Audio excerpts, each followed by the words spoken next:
by Georgina Cannon. A few months ago one of my clients complained that her husband wasn't romantic enough. They'd been married for 15 years, and all that time, she felt he didn't get it.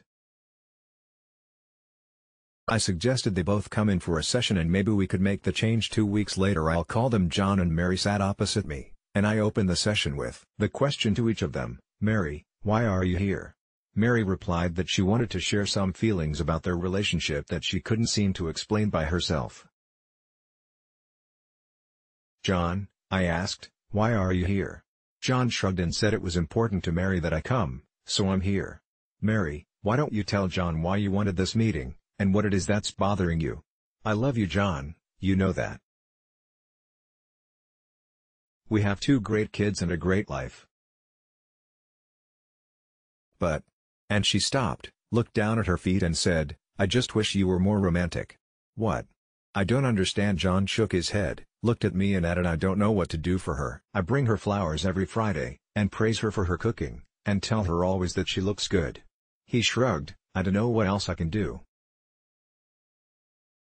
"That's why you're both here," I explained. "Mary? I don't like flowers. I hate your damn flowers." Her voice rising, "They're smelly and they die in a couple of days." "How is that romantic?"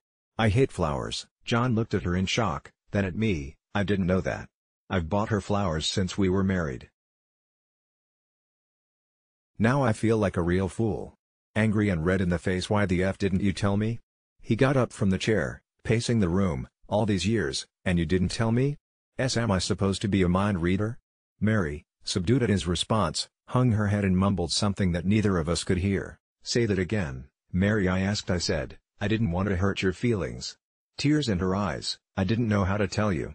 The confident, strong businesswoman client I had known, looked like a guilty small child. "I feel so stupid now." "Well, that makes 2 of us." John sat down and reached over to pick up Mary's hand. I allowed them to reconnect and led them in a memory protocol of love, and then gave them the following homework. Each person to write down 5 things that make them feel loved.